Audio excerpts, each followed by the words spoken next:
All right, the second page of section 2.2. Finding the reference number. Sometimes this is tricky, okay? And in fact, many people are not actually sure how to do this, but I want you to be sure. This is really basic arithmetic, and because it is used so extensively, and because many people don't do this right, and sometimes you see the store managers or business people making quite messy calculations out of these things. But finding reference numbers could be tricky. So let's do some examples. Okay, first, a monthly membership fee at the local gym has gone up by 25%, and now it's $60. How much was the fee before? Okay, and here's the warning in capital letters: do not calculate 25% of 60. Why is it? Because this 25% is not referring to the 25% of the new membership fee of $60. Okay, so 25% of the original fee is added to the original fee, and the total is $60, right? So look, 25% of 60 would be $15. Okay, and so let's say 60 minus 15 is 45. If you say the answer is $45, okay, you are not right, okay, because again, this 25% is not with reference to the $60. Okay, so this will be the incorrect way of doing this. Unfortunately, very common mistake among people that use percentages, which is everybody. So how do you do that? Okay, so instead of saying 25% of 60, here's what you have to do. You had the original fee here. Okay, this is a sort of a bar graph representing the original fee, and it went up by 25. And by the way, that is 100%. That's the whole, right? The original fee is 100%, 100%. And you add 25% to the original fee, you actually are now thinking of 125%. Let's put the one here. 125% of the original fee is $60. You may think, right, isn't that the same as this calculation? No, it's not. Okay, so that's what you have to be careful about. So the correct answer, remember, you're looking for the reference number or the base number, so you have to do division. Part, this is A over B, is 1.25. That's what it is. So the answer is 60 divided by 1.25. 1.25 is the decimal representation of 125%. Okay, if you divide 60 by 1.25, you get 48. And so the answer is, it used to be $48 a month. That used to be the gym membership fee. And now you can always check your answer, and I highly suggest you do. 25% of 45 is 0.25 times 48, and that turns out to be 12. Okay, and you go ahead and add $12 to $48. And you can see that the new membership fee is 12 plus 48, which is exactly 60. So this answer does make sense, and it is right. Okay, so whatever you do, do not calculate 25% of $60, because this percentage does not have 60 as the reference number. This is a very common mistake. And in fact, I want to warn you against this mistake so much that if you do this, you get no partial credit.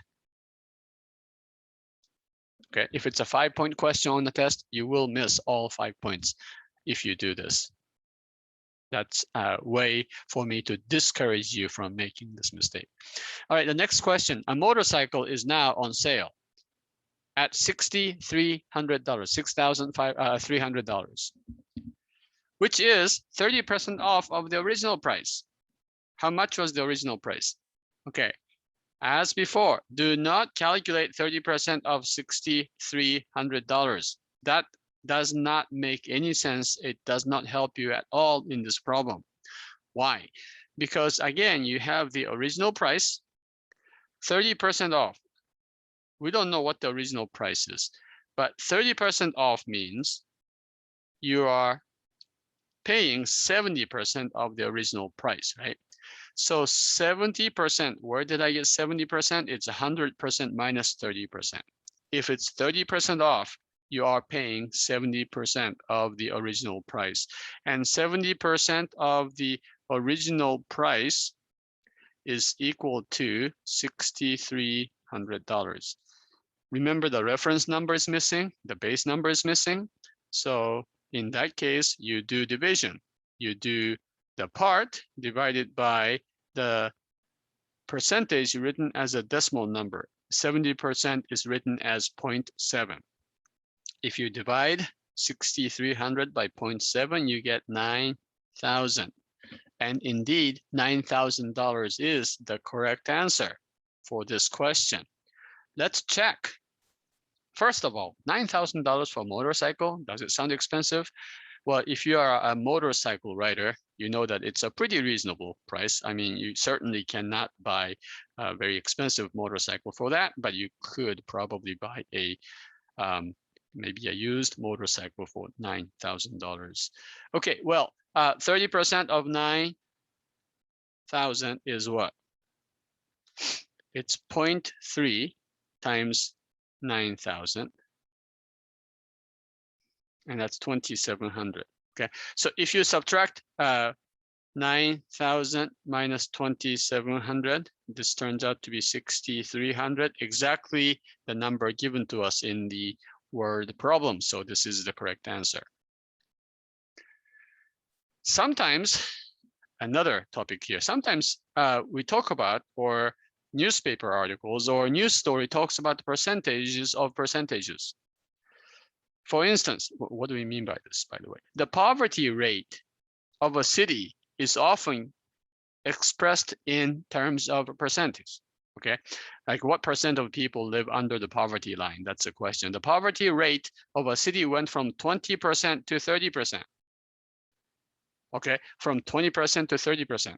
The rate went up by what percent? Is that 10% increase?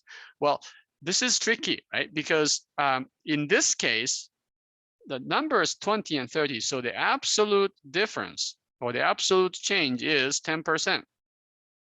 It's 30 minus 20, which is 10. It turns out in this case, because we are talking about the poverty rates, the unit we use is percent. Okay, so the absolute change in this case between 20 and 30 is 10%. Okay, I mean 10, right? However, if you're talking about the relative change, this is what's happening. Remember, the relative change is that absolute change divided by the old number, 20, right? So that turns out to be 0.5 or 50%. And you can tell when a quantity changes from 20 to 30, let's say the price of something went from $20 to $30, we do say the price went up by 50%. So 50% is the relative change. Okay, in other words, you can say the poverty rate of this city went up by 50%. But then somebody else could say, well, no, it just went from 20 to 30, 20% to 30%. That's a 10% difference. But that person is referring to the absolute change, right?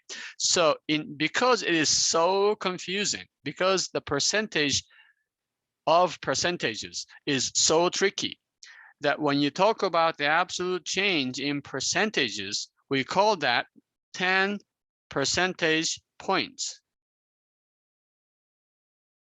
So the point, this word point is the key. Sometimes they don't use the word percent. You can say 10 points.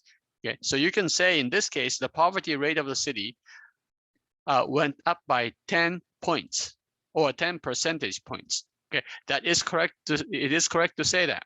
At the same time, it's also correct to say that the poverty rate of the city increased by or jumped up by 50%. Because 50% represents the 10% increase from 20% to 30%. Did you get that? lots of percentages, right? But that's the difference. Okay, but anyway, as soon as you use the words percentage points, that refers to the numerical difference in percentages. Otherwise, what used to be known as the absolute change. Okay, just a couple of more warnings about percentages. First, do not add percentages. We already talked about this, but if you get a half off, let's say something is in a special sale for half off, okay? You get an additional 30% off as a store employee. Is that 80% off? The answer? No, you can't add 50% and 30%. What percent discount did you get as an employee if it's already half off and you get 30% off? Well, start with a fixed number. I recommend 100. Okay, so 50% off means this item that used to be $100 is now $50. Then 30% of 50 is 0.3 times 50, and that's 1.5, which is $15, right? So $50 was the half off price. You get extra $15 off. Now you can purchase this item for $35. Compared to 100, that's $65 off. I should put the dollar signs in front of all of these. Oh, sorry, 65. So what does it mean? So that's 65% off. Okay, in this case, 50% off followed by 30% off turns out to be 65% off. Okay, and by the way, if you started with $200, $1,000, or $1 trillion or whatever, it'll always come out to be 65% off of the original. Okay, and the way you do that is do a 0.5 times 0.7, and that's going to give you 0.35, which is 35% off.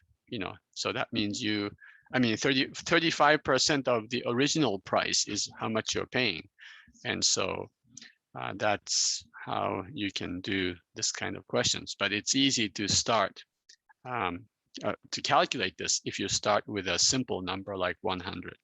And then finally, do not average percentages. Let's say you have a basketball player. He made 1 out of 2 free throws in the first half. Now, 1 out of 2 is 1 over 2, which is 0.5. That's 50%, right? Clearly 50% free throw. In the second half, he's put 7 out of 10 in the free throws. That's 70%. So you have 50% half and 70% half. So was his average for the game 60%? And the answer is no, because you can't average 50% and 70% in this way. What was his correct percentage? Well, in the first half, it's 1 out of 2, right? So here is the shots made. And here are the shots not out, but attempted. Let's see if my thing would write. Okay. So 1 out of 2, and then in the second half, 7 out of 10. So altogether, the total is this player made 8 out of 12, right? Well, 8 out of 12 turns out to be 0.666. So this is 66.666, or approximately 66.7%. That is the true average, not 50, not 70, not halfway between 50 and 70, which is 60, right?